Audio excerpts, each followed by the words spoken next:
and that it's now more or less stable.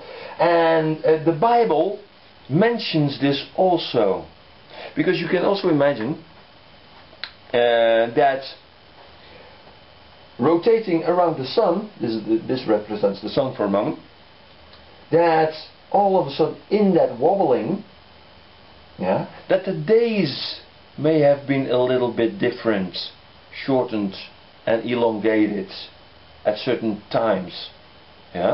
Because if it once was wobbling and again it was had such a wobble that the day would have been elongated, it might have been possible. Wow, that would be baloney, wouldn't it? And the Bible doesn't mention. Oh yes, it does. There are two individual occasions separated by 700 years, in which it said that the days were elongated, and that the first day was elongated, and the other day, the other thing was that the times were changed. That there was a sign given in which the position of the sun was different. I'm going to show you which part of it, and I wrote it down here.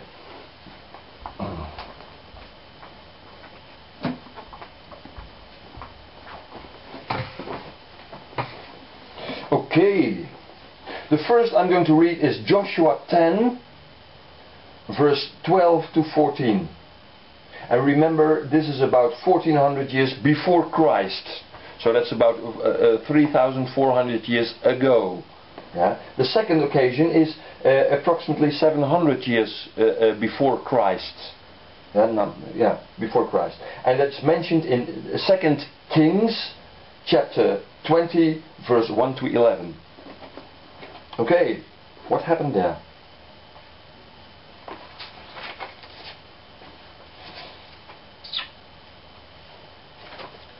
Joshua 10, verse 12 to 14.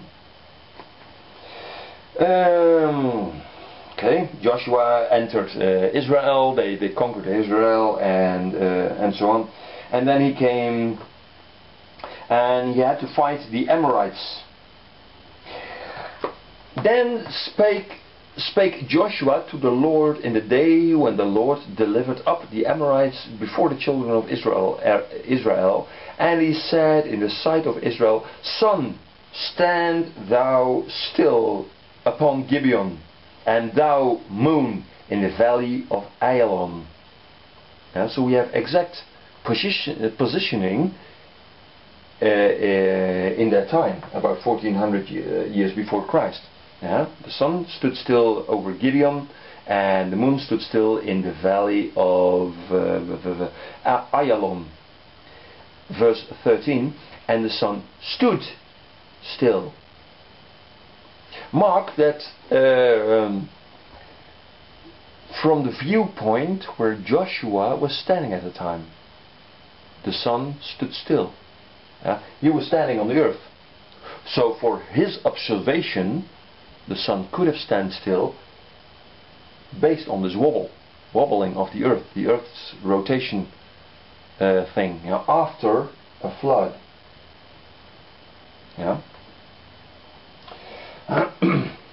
So from his point of view, the sun could have stand still, including the moon. And the sun stood still, and the moon stayed until the people had avenged themselves upon their enemies. Is not this written in the book of Jasher? So the sun stood still in the midst of heaven, and hastened not to go down about a whole day. It hastened not. If you can imagine that if that earth is still wobbling, and in the rotation around the sun, that indeed that wobble and the rotation around the sun may, from the point of view of the observers on earth, may stand still, or slowed down, did not haste to go down in one day long, as mentioned here in the Bible. Hey, that's interesting. And there was no day like that before, or after it, that the Lord hearkened or listened unto the voice of man, for the Lord fought for Israel. Yeah? Okay, it's interesting. And coincides with this thing, what I'm mentioning here. The second occasion is about 700 years later in chapter 2 Kings 20.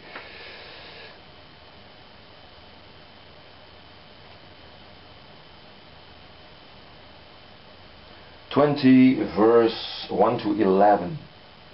Okay, we're going to read to 1 to 11.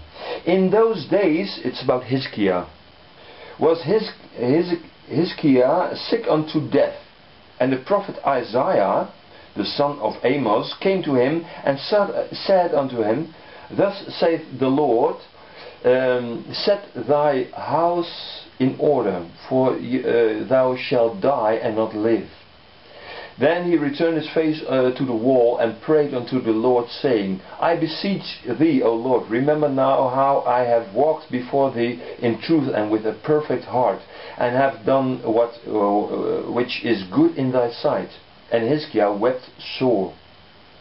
And it came to pass, afore Isaiah was gone out into the middle court, that the word of the Lord came to him, saying, Turn again, and tell Hezekiah, the captain of my people, Thus saith the Lord, the God of David thy father, I have heard thy prayer, I have seen thy tears.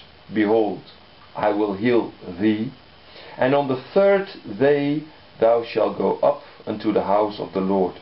And I will add unto thee thy days 15 years. And I will deliver thee and this city out of the hands of the king of Assyria. And I will defend this city for my own sake, and for my servant David's sake. And Isaiah said, Take a lump of figs. And they took and laid it on the boil. He had some boil or some sickness.